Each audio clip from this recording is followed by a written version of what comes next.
اچھا، تو آج ہم نیشنل بینک آف پاکستان کی ایک خاص اسکیم کا جائزہ لے رہے ہیں۔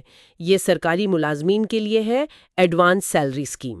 جی بالکل، اس کا جو بنیادی مقصد ہے نا، وہ سرکاری ملازمین کی جو فوری ذاتی مالی ضروریات ہوتی ہیں ان میں مدد کرنا ہے۔ ٹھیک، تو چلیں پھر ذرا تفصیل سے دیکھتے ہیں کہ یہ سہولت مطلب کون لوگ اس سے فائدہ اٹھا سکتے ہیں اور شرائط کیا ہیں اس کی۔ اچھا، تو سب سے پہلی بات جو میری سمجھ میں آئی ہے وہ یہ کہ تنخواہ والا اکاؤنٹ NBP میں ہونا لازمی ہے۔ جی بالکل۔ اور یہ بھی اہم ہے کہ صرف اکاؤنٹ ہونا کافی نہیں ہے۔ اچھا، ہاں، کم از کم پچھلے 6 مہینے سے تنخواہ بھی وہ باقاعدگی سے اسی اکاؤنٹ میں آ رہی ہو۔ یہ بینک کے لیے ایک طرح سے یوں سمجھیں تسلی ہوتی ہے۔ ٹھیک ہے ٹھیک ہے۔ اچھا، عمر کی کوئی قید ہے؟ مطلب ایج لمٹ؟ جی، عمر کی حد ہے وہ یہ کہ جب قرض کی پوری واپسی ہو نا، اس وقت جو درخواست دے رہے ہیں ان کی عمر 59.5 سال سے زیادہ نہ ہو۔ 59.5 سال؟ یہ تھوڑی سی عجیب نہیں؟ کیونکہ ریٹائرمنٹ تو عام طور پر 60 سال پر ہوتی ہے۔ ہاں، یہ دلچسپ بات ہے، اور ذرائع میں یہ بھی ذکر ہے کہ کچھ خاص محکموں یا اداروں کے لیے یہ حد 55 سال ہے۔ او 55 ایئرز؟ جی، شاید یہ ان اداروں کے لیے ہو جہاں وہ جلدی ریٹائرمنٹ کا آپشن ہوتا ہے۔ پھر آتی ہے ملازمت کی مدت کی شرط۔ عام طور پر تو کم از کم 3 سال کی پکی نوکری یعنی مستقل ملازمت ضروری ہے۔ لیکن میں نے یہ بھی دیکھا کہ شاید کوئی رعایت ہے، جیسے کچھ جگہوں پر اگر نوکری بہت مستحکم سمجھی جائے تو 1 سال والے بھی اپلائی کر سکتے ہیں۔ بالکل بالکل، کچھ ایسی ملازمتیں ہیں جہاں بینک کو زیادہ وہ استحکام نظر آتا ہے تو وہاں 1 سال کی سروس پر بھی اہل ہو سکتے ہیں۔ یہ ملازمت کا استحکام بہت اہم فیکٹر ہے۔ صحیح۔ جی، اور اسی طرح کم از کم ماہانہ تنخواہ کی بھی ایک شرط ہے، اگرچہ یہ ہر ایک کیس میں نہیں ہے۔ اچھا؟ ہاں، کچھ خاص صورتحال میں کہا گیا ہے کہ کم از کم 10,000 روپے ماہانہ تنخواہ ہو۔ اصل میں بینک نے تو یہ دیکھنا ہوتا ہے کہ واپسی کی سکت ہے یا نہیں۔ سمجھ آ گیا۔ اچھا، یہ تو ہو گئیں اہلیت کی باتیں۔ اب سب سے ضروری سوال جو سب پوچھنا چاہیں گے کہ پیسے کتنے مل سکتے ہیں، رقم کتنی؟ جی، رقم کی جو حد ہے وہ بھی مختلف لوگوں کے لیے مختلف ہے۔ کچھ لوگ جو اہل ہیں وہ 30 لاکھ روپے تک بھی حاصل کر سکتے ہیں۔ 30 لاکھ؟ یہ تو بہت بڑی رقم ہے۔ مطلب ذاتی ضرورت کے لیے تو کافی ہے۔ بالکل بالکل، اس سے تو کافی بڑے کام نکل سکتے ہیں، جبکہ کچھ دوسرے لوگ ہیں ان کے لیے یہ حد 20 لاکھ روپے تک ہے۔ اور یہ فرق کیوں ہے، 30 اور 20 لاکھ کا؟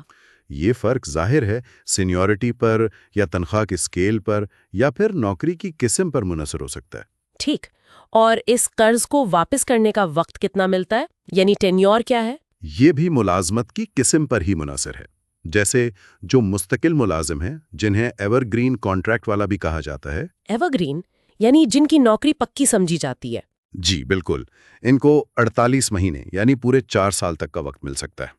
اور وہ جو فکسڈ ٹرم کانٹریکٹ پر ہوتے ہیں؟ ان کے لیے مدت کم ہے، وہ 36 مہینے یعنی 3 سال تک۔ ٹھیک ہے۔ اور اسی طرح اگر کسی ملازم کی سروس 5 سال سے کم ہے تو ان کی واپسی کی مدت جو ہے وہ ان کے کانٹریکٹ میں جتنا وقت باقی ہے اتنی ہی ہو سکتی ہے۔ یہ تو منطقی بات ہے۔ البتہ وہ ملازمین جن کی سروس 5 سال سے زیادہ ہو چکی ہے اور وہ گریجویٹی کے بھی حقدار ہیں، ان کو زیادہ امکان ہے کہ پورے 48 مہینے کی مدت مل جائے، کیونکہ ان کی ملازمت زیادہ مستحکم مانی جاتی ہے۔ بالکل، یہ استحکام کی نشانی ہے۔ ایک اور اہم بات جو نظر سے گزری وہ یہ کہ صرف تنخواہ ہی نہیں دیکھی جاتی۔ آپ نے درست کہا، اگر آمدنی کے دوسرے ذرائع بھی ہیں اور وہ تصدیق شدہ ہیں تو وہ بھی قابل قبول ہیں۔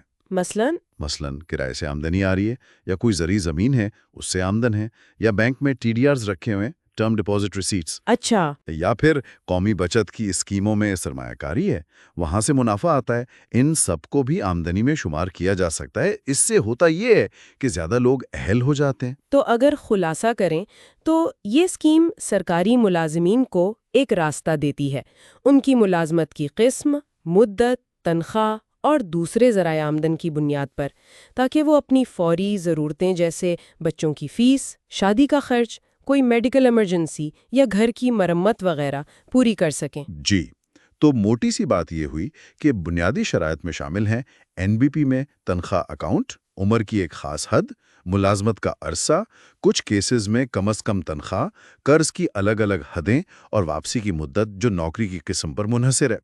لیکن آخر میں ایک بات ضرور سوچنے والی ہے، یہ اسکیمیں وقتی طور پر فوری مالی مدد تو دے دیتی ہیں اور وہ بہت اہم بھی ہو سکتی ہیں۔ جی بالکل، کبھی کبھی بہت ضرورت ہوتی ہے۔ یقیناً، مگر کیا یہ ہمیشہ لمبی مدت کے لیے، یعنی ہماری طویل مدتی مالی صحت کے لیے بہترین حکمت عملی ہے؟